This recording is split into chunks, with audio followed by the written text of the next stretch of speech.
की तरफ से, खमेनेई की तरफ से कोई सीधा स्टेटमेंट मैंने नहीं देखा। इसका मतलब बार बार इजराइल पर ही अटैक हो रहे हैं, उनके साथ उसकी तरफ से अगर वर्बल अटैक भी हो रहे हैं। और यहाँ पर ये मुझे लगता है कि उनके समर्थित किसी मिलिशिया ने फिलहाल ये दिखाने के लिए कि नहीं हम आपके साथ हैं, ये कर दिया है। नहीं, बिल्कुल कर दिया है। और पिछली बार जब ऐसा बड़ा हमला हुआ था वो तब हुआ था जब कासिम सुलेमानी को मारा था बगदाद एयरपोर्ट के बाहर, जो कि इस्लामिक रेवोल्यूशनरी गार्ड कोर का चीफ था। जब एक प्रेडेटर ड्रोन ऊपर से उड़ा और दूर से 30,000 फुट से एक हेलफायर मिसाइल मारी थी उसकी गाड़ी के अंदर और जनरल कासिम सुलेमानी को खत्म कर दिया। वो भाप बन गया लिटरली। उसको जब मारा था तब चिढ़ के मारे इन लोगों ने अटैक करा था। मरा मुरा कोई नहीं, लेकिन आज की तारीख में जो मोटर के साथ अटैक करा है, देखिए मैं एक बात बताना चाहता हूं दिनेश की इस वक्त जो काइनेटिक कैपेबिलिटी है ईरान की वो काफी हद तक डेन्यूड हो गई है। और अगले एक हफ्ते में देखेंगे जो मिसाइलें डाल रहा है ना, ये मिसाइलें, इसकी संख्या कम हो जाएगी, खत्म नहीं होगी, इसकी संख्या बहुत कम हो जाएगी हफ्ता 10 दिन में। पहली चीज, अब इनके पास सिर्फ एक ही चारा है कि जो इनकी प्रॉक्सीज हैं, जैसा आपने बताया, जो इनके मिलिशियाज हैं, जो इनके टेरर ग्रुप्स हैं, उनको भैया तुम टेरर अटैक कर दो, कोई सुसाइड बॉम्बिंग कर दो, कोई मोटर मार दो, कोई रॉकेट मार दो, सिर्फ इसके लिए कि हम जिंदा हैं। उससे फर्क कख नहीं पड़ना, फर्क कुछ नहीं पड़ेगा, हम जिंदा हैं। अपनी अटेंडेंस, जैसे मार्ट साहब को हम बोलते हैं, पी लगा देना सर मेरा, ये पी लगा रहे हैं।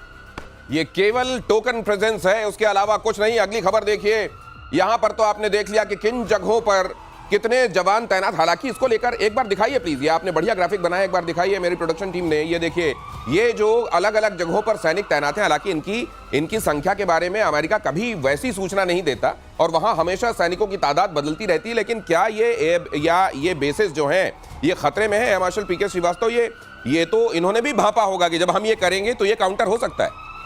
देखिए, काउंटर ईरान की तरफ से होना, जैसे गौरव ने बताया, उसकी पॉसिबिलिटी बहुत ही कम है, क्योंकि अब उनके पास जो इक्विपमेंट हैं जो वहाँ तक पहुँच सकते वो हैं, क्योंकि उन्होंने सारे दूर जाने वाले इस्तेमाल कर लिए हैं और बहुत थोड़े रह गए हैं।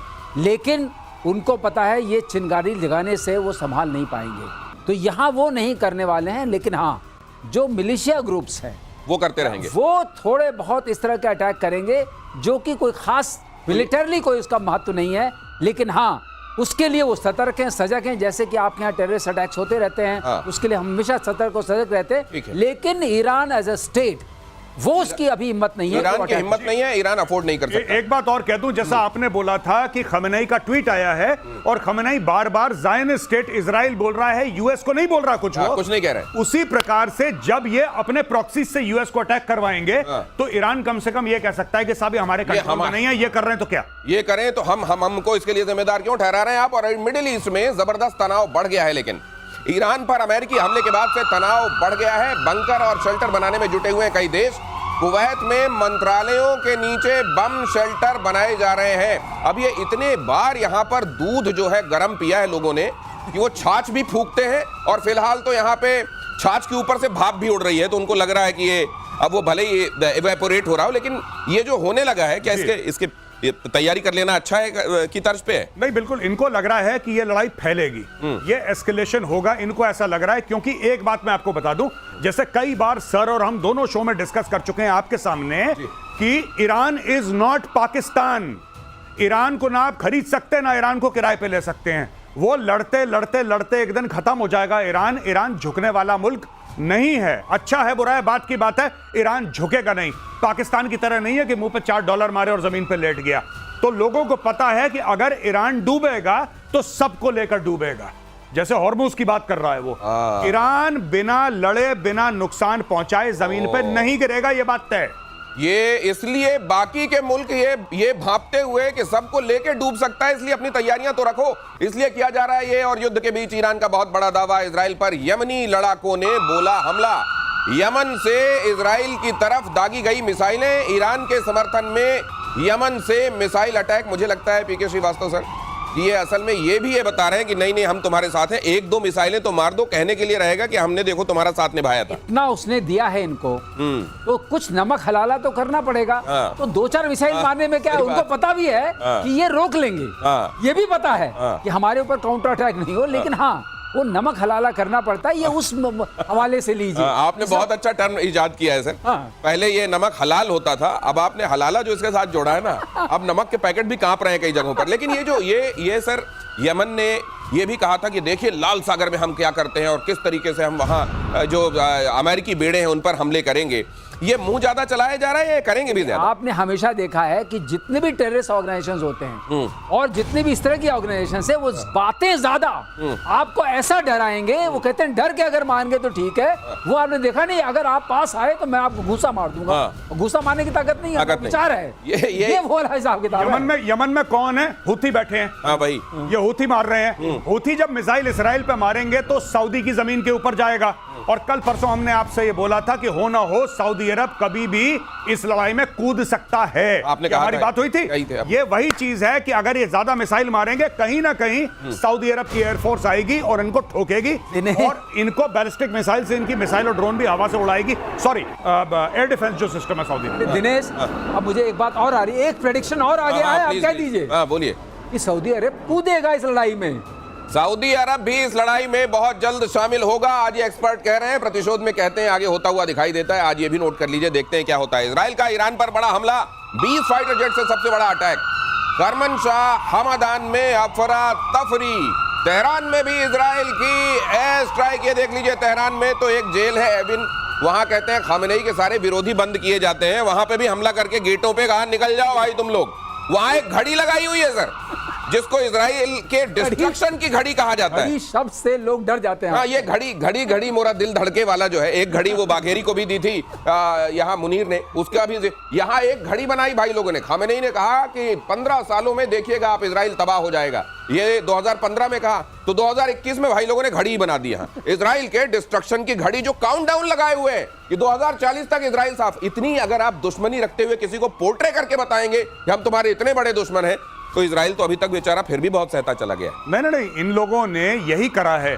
इजराइल को मार देंगे, यहूदियों को मार देंगे, हम ये कर देंगे, हम वो कर देंगे और तुम्हारी नस्लें बर्बाद कर देंगे। एक बम मारा, फिर बोला यार ये तो बड़ा गलत आदमी है इजराइल, ये तो बहुत मारता है। अरे तुम जहर उगलते हो तो मारेगा ही तुम्हें, जब तुमने दुश्मन करार दे दिया। ये जो आप बात कर रहे हैं ना इसकी, ये जो अभी आपने न्यूज पढ़ी, यहाँ पे हर जगह बम मारा, उनकी एयरफोर्स गई और एयरफोर्स ने तेहरान में और दीगर शहरों में उन्होंने मिसाइल मारी, बॉम्ब मारे अपनी एयरफोर्स से। मैं एक बात पूछना चाहता हूं कि वो ईरान की काबिल एयरफोर्स, जिसके कसीदे पढ़े जाते थे कि ईरान की एयरफोर्स है और आएगी धुआं धुआं कर देगी, आपने सुना एक जहाज नहीं उड़ा उनका? एक जहाज, वो एयरफोर्स है कहां पे ईरान की? सर वो वाले अगर वो उड़ा देंगे फाइटर जेट जो रखे हुए हैं, 80 के दशक के फाइटर जेट जो इनके पास थोड़े बहुत हैं, तो उनके कलपुर्जे उड़ते हुए ज्यादा दिखेंगे बजाय इसके। तो वो उड़ा के रिस्क कैसे ले लें? इनको डाउट है कहीं इजराइल तक पहुंचे ना पहुंचे, कहीं बीच में पता लगा सऊदी अरब में गिर गए, इराक में गिर गए कहीं पे। गौरव, सचमुच नहीं पहुंचेंगे, रेंज नहीं है जी, वहां पहुंचेंगे नहीं। लेकिन एक बात और है, जो इन्होंने अभी उड़ाया ना वो जगह कुर्रम वरा क्या, जी, वहां सारे इनके फतह मिसाइल्स हैं। ये जो मारा है इस बार, ये बहुत बड़ी बात है। रनवेज को खत्म कर दिया, जो भी छोटे मोटे बेचारे थे उड़ नहीं पाएंगे। हेलीकॉप्टर्स खत्म कर दिए, मिसाइल लॉन्चर खत्म कर दिए, और मिसाइल लॉन्चर खत्म किए, अब मिसाइल्स भी खत्म कर रहे हैं। अगर मिसाइल्स खत्म हो गई, इनके पास उस रेंज की मिसाइल्स उड़ी है ना, उसमें से बाकी गंवा दी। अब 200-250 बची होंगी, उसमें मार दिया, पता नहीं कितने चले गए। तो ये बहुत बड़ी खबर है।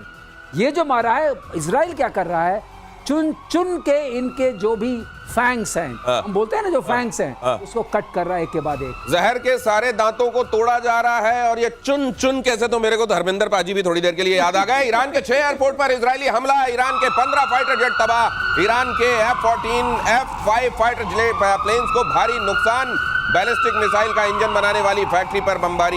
ये देखिए, यही कहा जा रहा था। ये थोड़े बहुत जो जमीन पर सैटेलाइट से जब देखते हैं आप, तो नक्शे के तौर पर जहां भाई लोगों ने थोड़े बहुत अपने प्लेन खड़े हैं, देखो मेरा प्लेन खड़ा है, तो उसको भी उड़ा दे रहे हैं ये। खड़ा तो रहने दो, चल तो वैसे ही नहीं पाएगा। कई जगहों पे लगा दिए जाते हैं ना चौक चौराहों पे इस टाइप से कि ये था, पहले लड़ता था। Static display. इनके पास हैं कौन से वाले फाइटर जेट्स वैसे सर? F-14। अच्छा, पुराने। एक्चुअली इनके पास जो जहाज जितने भी हैं, वो शाह के जमाने के हैं। और इतने पुराने 79 से पहले वाले हैं। तो बाद में जब ये कट्टर सरकारें आई, तो इन्होंने ये तय किया कि हम केवल मिसाइलें बनाएंगे, मिसाइल बनाएंगे, उस पर जोर दिया। और मिसाइल अगर इनकी रीड है, तो मिसाइल पर भी क्या हो रहा है वो भी देखिए। सारे जहर के दांत तोड़े जा रहे हैं, जैसा कह रहे हैं मार्शल। और ईरान के 6 एयरपोर्ट तबाह हुए हैं इसमें, Tabriz, Hamdan, Tehran, Isfahan, Mashhad, देज़फुल। ये यहाँ कहीं एयरपोर्ट हुआ करते थे वाला, जब इनका नक्शा ये वाला बनेगा, ये ऑब्जेक्टिव क्या ईरान को पूरा बदल देने का, मेक ईरान ग्रेट अगेन वाली जो बात है, वो होगा क्या? वही चैप्टर है। देखिए मैं आपको बताऊं, चाहे ये लोग पीट हेग्सेथ मना कर ले, मार्को रूबियो मना कर ले, तुलसी गैबार्ड मना कर ले, सच बात तो ये है कि ट्रंप के मुंह से बात निकल गई, मेक ईरान ग्रेट अगेन। और जब तक जो हम बात करते हैं इंटेंट और कैपेबिलिटी की, कैपेबिलिटी तो आपने फोड़ दी उनकी, आपने उनके न्यूक्लियर पे बम मार दिया, आपने उनके बैलिस्टिक मिसाइल, उनके एयरक्राफ्ट सब में बम मार दिया। अब इंटेंट की बात है, नियत। ईरान की नियत कैसे काटोगे? जब तक इनकी लीडरशिप चेंज नहीं होगी, इनकी नियत नहीं कटेगी। नियत इंसान बांधता है, नियत हथियार नहीं बांधते, नियत इंसान बांधता है। ये इंसानों को निपटा रहे हैं, ये स्टोरी है यहाँ पे। ये जो कह रहे हैं कि ट्रंप के मुंह से निकल गया, हो सकता है अभी उसका टाइम नहीं रहा हो, लेकिन वो आके बोल गए मेक ईरान ग्रेट अगेन। और ग्रेट अगेन मतलब उनकी निगाहों से ग्रेट तो कैसा